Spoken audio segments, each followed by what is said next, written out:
Hello mga bossing, ano nga ba yung common mistake ng mga mahihinang nilalang? Hindi sila nag-aaral ng tinatawag na DSA. Ano ba yung DSA? Date sa Antipolo. O, puro kay landi. Di ba? Kaya hindi kayo natututo. Di ba? Single ka na nga, naglalandi ka pa. Okay, pag-usapan natin yung totoo. Okay, DSA, it's called Data Structure and Algorithms. So, yan yung meaning ng DSA. So, tatlo yung bagay na kailangan nyo matandaan dyan, mga bossing. First is yung data. Okay? Second is yung data structure. And then third is yung algorithm. So, pag-usapan natin yan na mabilis, mga bossing, no? Etong DSA, actually, nagagawa nyo na to sa bahay. Hindi nyo lang siya napapansin, no? Sige, bigyan ko kayo ng example. So, yung brief, di ba? Brief, ano pa? Short, ano pa? Shirt, ano pa? Socks, di ba? Sabihin natin, yan na yun. Okay? Ang tawag dyan, mga bossing, is data. Yan yung data nyo. Okay? Ngayon, syempre, mayroon tayong lagayan ng damit. Di ba? Meron tayong aparador or drawer na tinatawag. O, di ba? Napakaganda ko magsulat. Okay.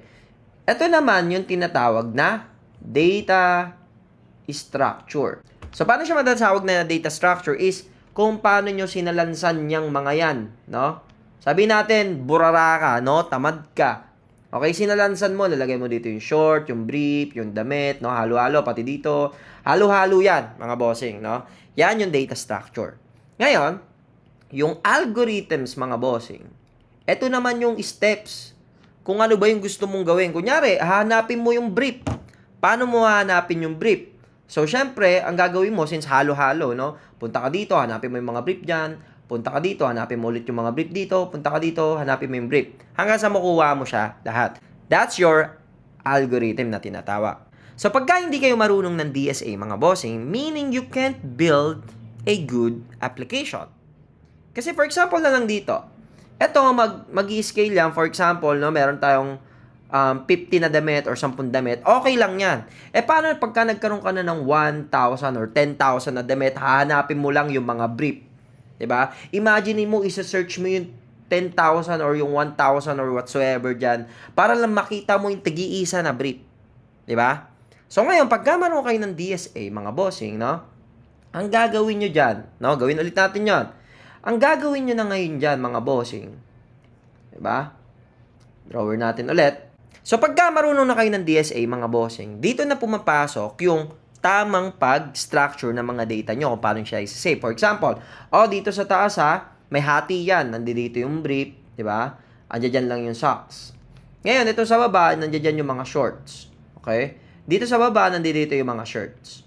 Okay? So, ngayon, since maganda yung structure, yung data structure nyo, mga bossing, tingin nyo, sino yung mas scalable, especially kung gagawa kayo ng algorithms nyo?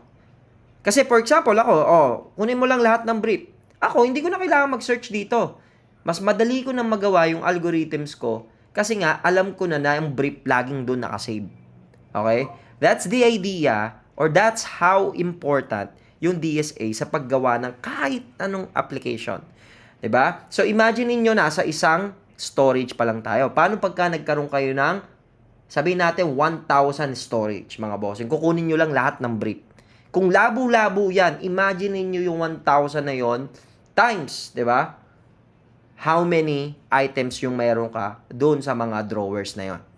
Ganon siya kadami.